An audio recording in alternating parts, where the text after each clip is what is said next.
On the warm summer evening of July 9, 1864, an ordinary suburban train rumbled along the tracks of the North London Railway, making its routine run from Fenchurch Street toward Hackney.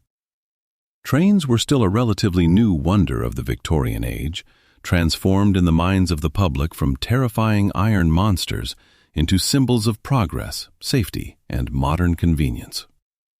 Thousands of commuters relied on them daily, stepping into the wooden compartments expecting nothing more dramatic than a quiet journey home.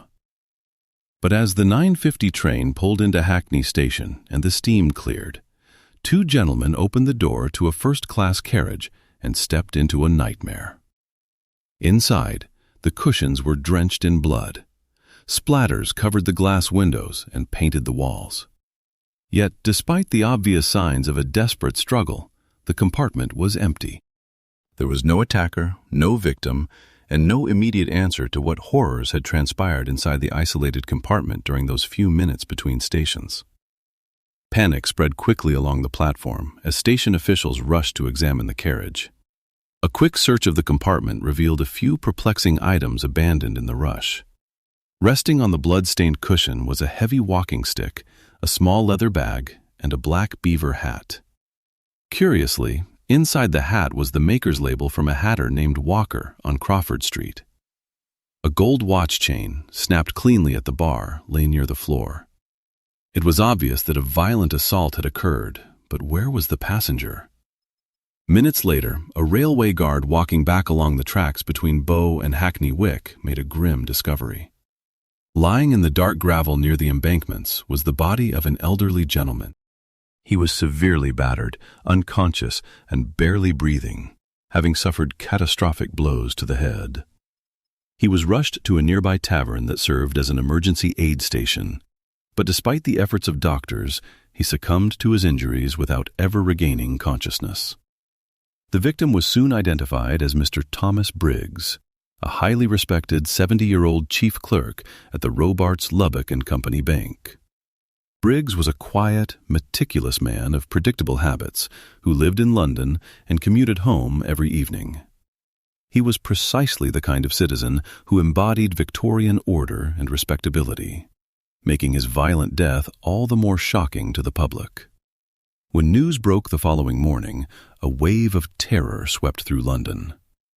Up until that evening, railway travel had been viewed as comfortably secure. Compartments were locked from the outside between stations, creating private rooms on wheels. Suddenly, the British public realized the terrifying flip side of that design.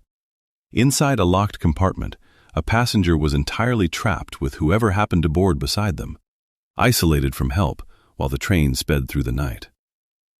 Scotland Yard assigned one of its finest investigators to the case, Inspector Richard Tanner. Tanner was a brilliant and tenacious detective who knew that solving the crime required turning those few abandoned items in the carriage into a trail toward the killer.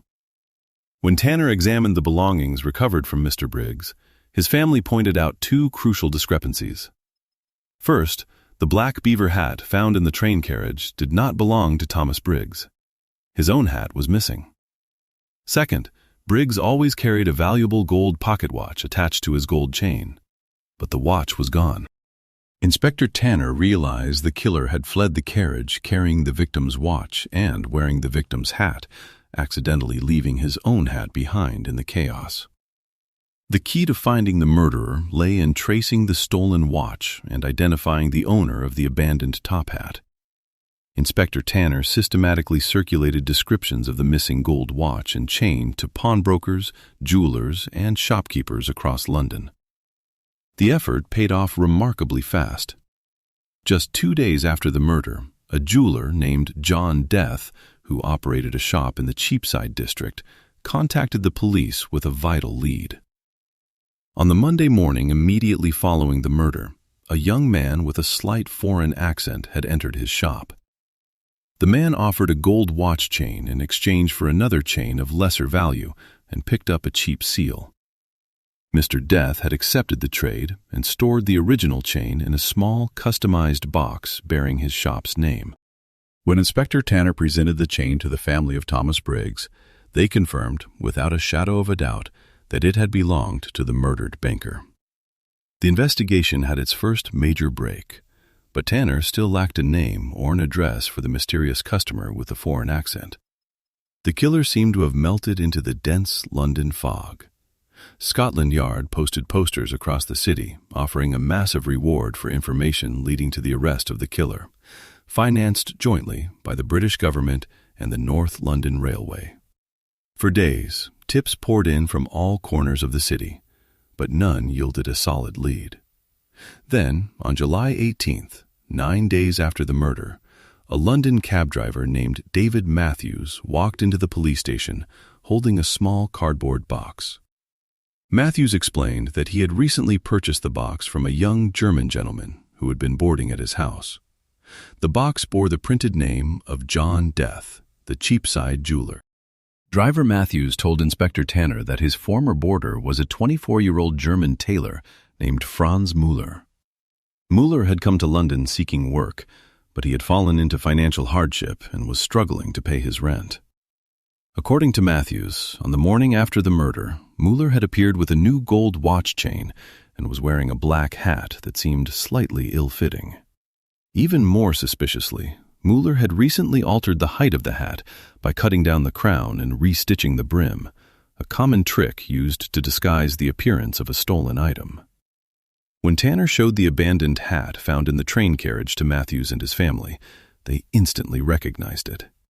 They even pointed out specific lining repairs that Matthews's wife had sewn into the brim herself weeks earlier. The evidence was undeniable. The hat left in the bloodied carriage belonged to Franz Müller, and the hat Müller was currently wearing belonged to the murdered banker Thomas Briggs. However, just as the police felt they were closing in, Matthews delivered a devastating piece of news. Franz Müller was no longer in London.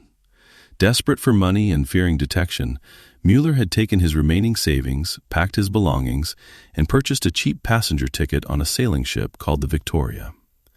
The ship had departed from the London docks days earlier, bound for New York City. At first glance, it appeared that the killer had executed a flawless escape. In 1864, transatlantic travel was slow and unpredictable.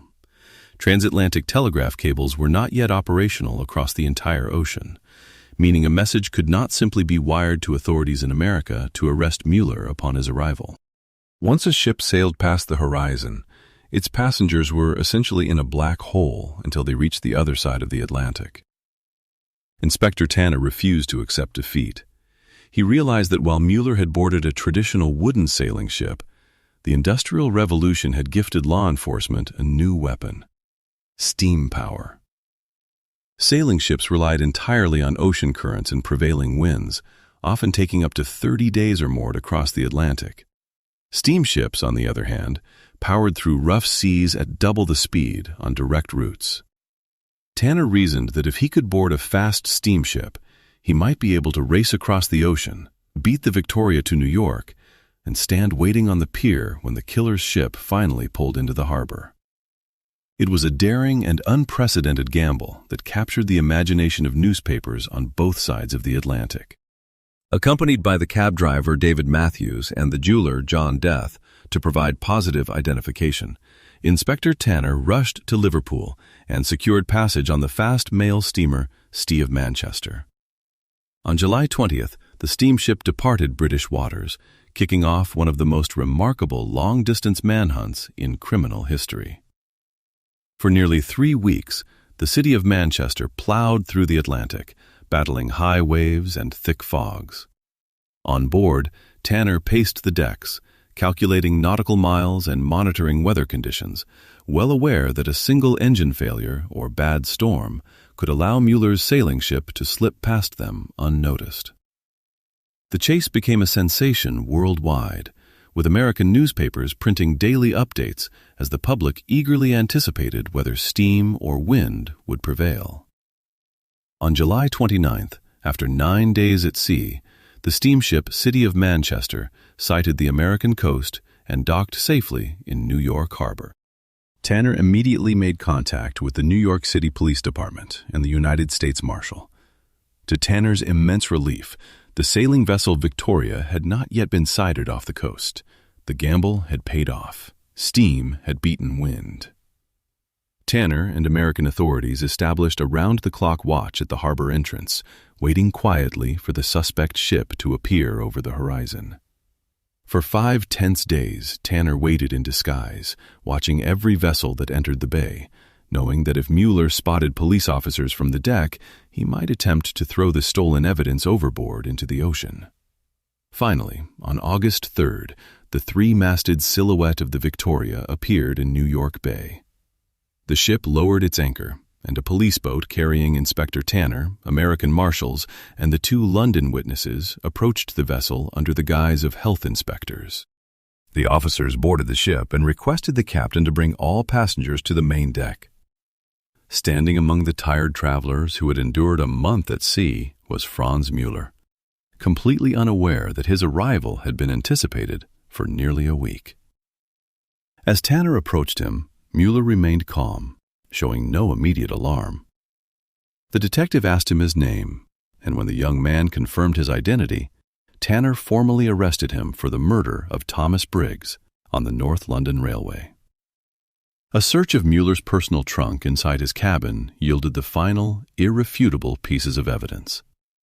Tucked inside his luggage was the gold pocket watch belonging to Thomas Briggs, carefully wrapped in paper.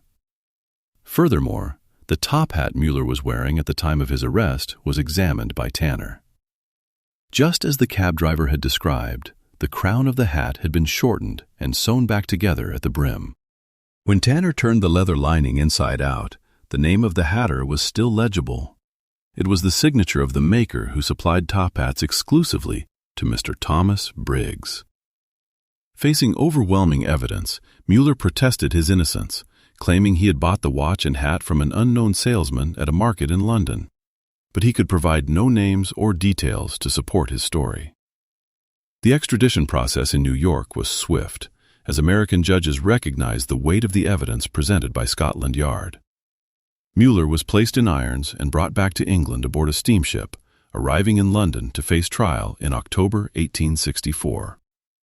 The courtroom at the Old Bailey was packed to capacity, filled with journalists, politicians, and curious citizens eager to glimpse the man at the center of the transatlantic chase. The prosecution meticulously laid out the sequence of events: Müller's severe financial trouble, the matching hats, the swapped watch chain at the jeweler's shop, and the possession of the victim's property at the moment of his arrest in New York. The defense argued that the evidence was entirely circumstantial and that no direct witness had seen Müller enter the carriage or commit the violent act. Despite the defense's efforts, the jury deliberated for less than 15 minutes before returning a verdict of guilty. Franz Müller was sentenced to death by hanging. Up until his final moments on the scaffold outside Newgate Prison on November 14, 1864, Müller maintained his innocence in English. However, according to historical accounts, as the trapdoor was about to be released, the German chaplain attending to him whispered a final plea in his native tongue, asking him to make peace with God. In his very last breath, Müller muttered 2 words in German: "Ich habe es getan." I did it. The murder of Thomas Briggs and the dramatic hunt for Franz Müller changed Victorian society forever. The trial exposed the inherent vulnerability of the early compartment-style railway carriages, leading to widespread public demand for safety reforms. Railway companies across Britain were forced to install communication cords inside trains, allowing passengers to signal the driver or guard in the event of an emergency. Additionally, many train designs were altered to include interior corridors or small viewing windows between compartments, ensuring that passengers were never again completely cut off from help. Today, the case stands as a landmark in the history of crime fighting, a classic tale of Victorian detective work where determination and modern technology combined to ensure that distance could not offer a refuge for murder.